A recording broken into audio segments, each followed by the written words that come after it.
Hello and welcome to the Dairy Church Kitchen. Today we're going to make Cathy Chubb's famous brownies. And these brownies, you use a can of syrup. If you cannot find this syrup in the can, you can use the syrup in the squeeze bottles that you get for maybe your ice cream. But it's a cup and a half of syrup. Not 16 ounces. This is by the bulk, and you'll be measuring it a cup and a half. Okay, we're going to use sugar and a stick of butter. This is 1 cup of sugar, stick of butter, 4 eggs, 1 cup of flour, and your 1½ cups of syrup. And this does not belong in there. Okay, there we go. Then we're going to put a cup of walnuts in there also. For the frosting, we're going to use a pound of confectionery sugar. If your bag's already open, a pound of confectionery sugar is 3½ cups.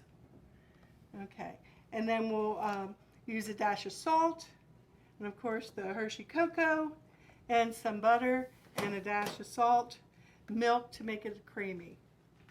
Okay. All right, we're going to start with the brownie, and we're going to cream the sugar, regular sugar, 1 cup with 1 stick of butter.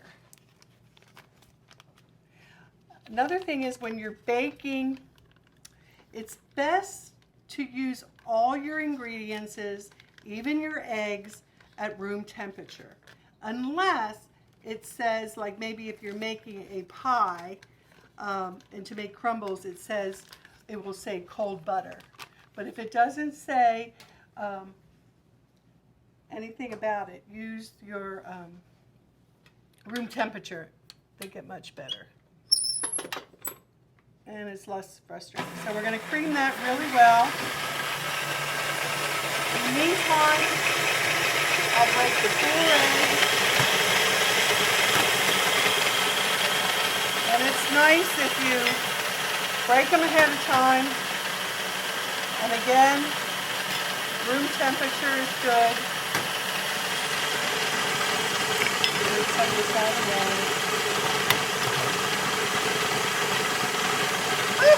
The wrong side. Alright. And we'll do that over the fork. Turn this noisy thing off.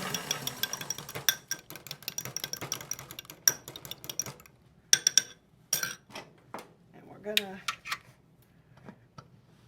this has been combined nicely. That off the side so it makes a nice even blend. We're going to add the eggs until this is creamy. Okay, we're going to add your 4 eggs.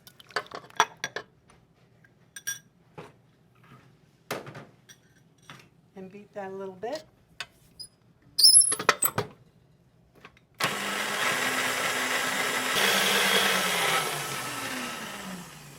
Next, we're going to put a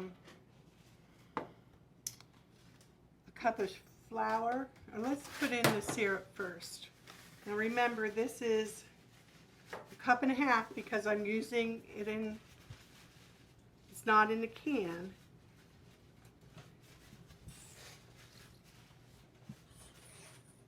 Now this will seem like an awful lot. But once you get the walnuts in there, it really stiffens up quite a bit.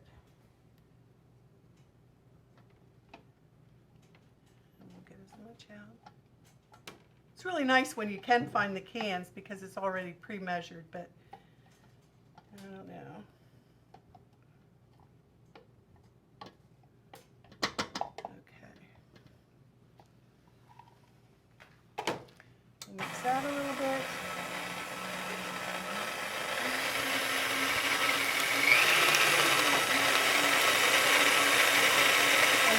add the flour a little bit at a time. Just a little. So you don't have flour all over the kitchen. You can also put your flour after it's measured in a liquid measuring cup. That gives you a little spout to put your dry ingredients in. If you have a recipe that you're using more dry ingredients than just flour, I would mix it all together in a small bowl. That way, when you add it to your liquid ingredients, it will, you won't get baking soda on only half of what you're doing. And we don't want to overmix this. Get that out of there.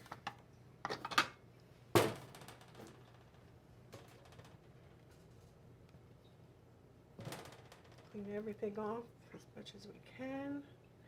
This is baked at 350 for 25 to 35 minutes.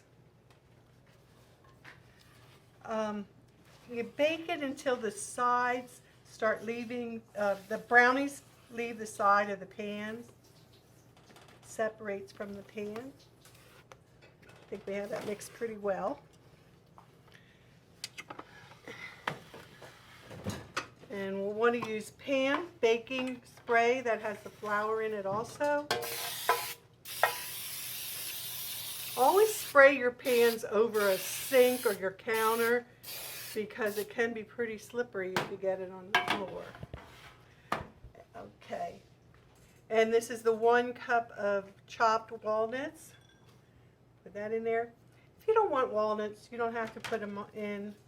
I particularly like nuts, so I added also to garnish the top of the brownie. I'll put a little bit of crushed walnuts on the top also.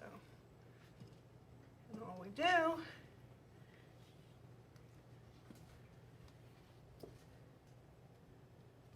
scrape.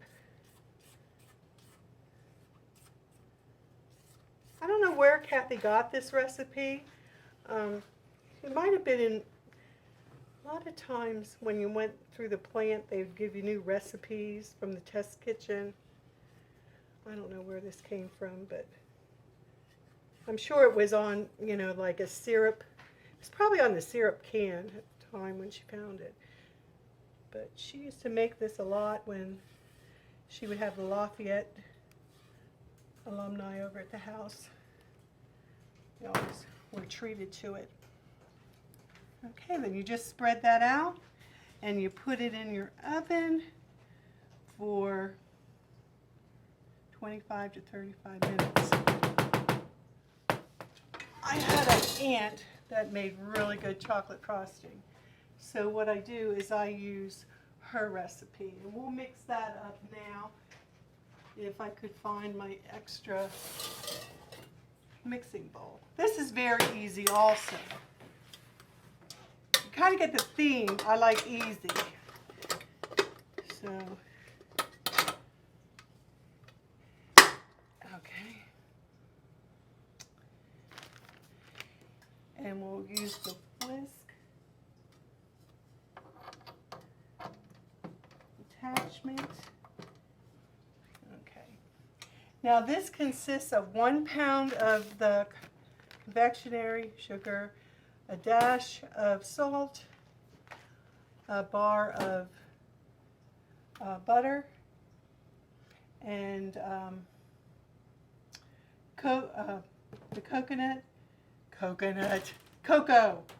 We're going to use a 1/2 cup of cocoa. Now, I know that this is 3.5 cups of confectionery sugar because I've already taken 1 pound out of this 2-pound bag. Okay. And then we're going to put a 1/2 cup of the Hershey's cocoa. It's funny. Hershey cocoa, that was my first job at Hershey Foods, and I worked in the syrup department also. Okay, now, I have done this many times and just whipped it right on, and I had cocoa dust everywhere. So you want to either mix it, by hand, just a little bit, or put it on your stir marking on your mixer.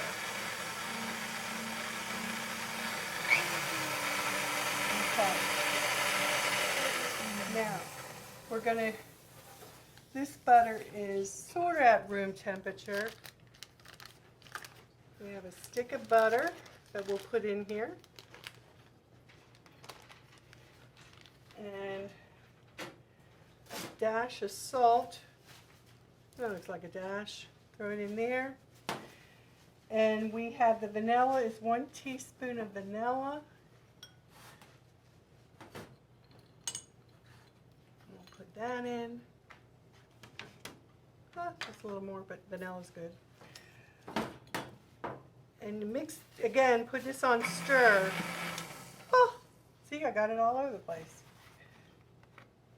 We're going to use anywhere from 1/4 to 1/2 cup of milk. But we have to put it in slowly. And let's get this, a little bit of liquid in there. Oh, man.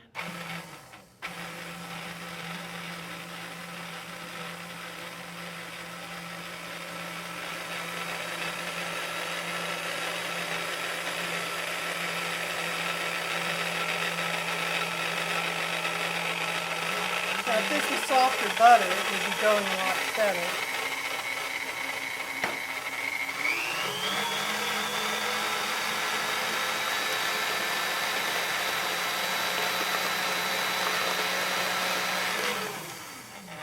This isn't mixing quite well enough for me.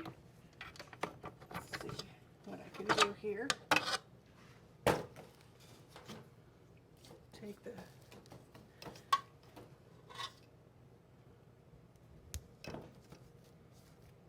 I'm going to add a little more milk to this because my butter was not as soft as I would like. If your ingredients are at room temperature, they don't fight you as much.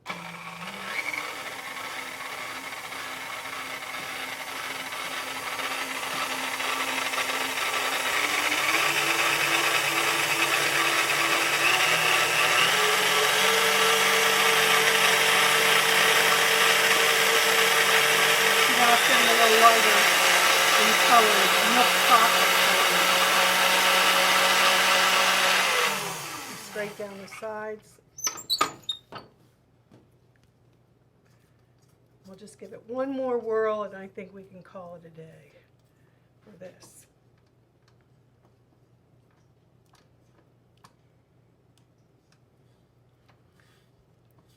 I find too, if you're going to cheat on baking anything, use a mix for the cake and make homemade frosting. Nobody ever knows the difference. Okay,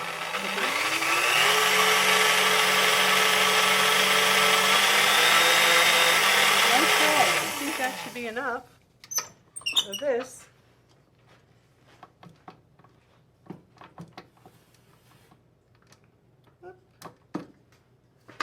That's nice and creamy. So I will show you, see what happens to your kitchen when you use too much speed. Don't hurry or you have a mess to clean up afterwards. But this is the finished product. And I do like to garnish them with walnuts.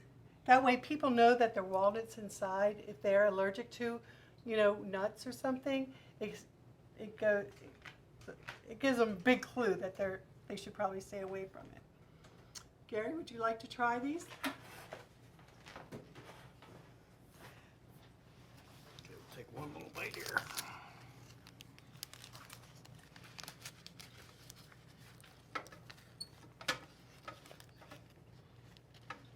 Very good, Loretta. Okay. So these are Cathy Chubb's famous brownies and Aunt Hazel's chocolate cream frosting.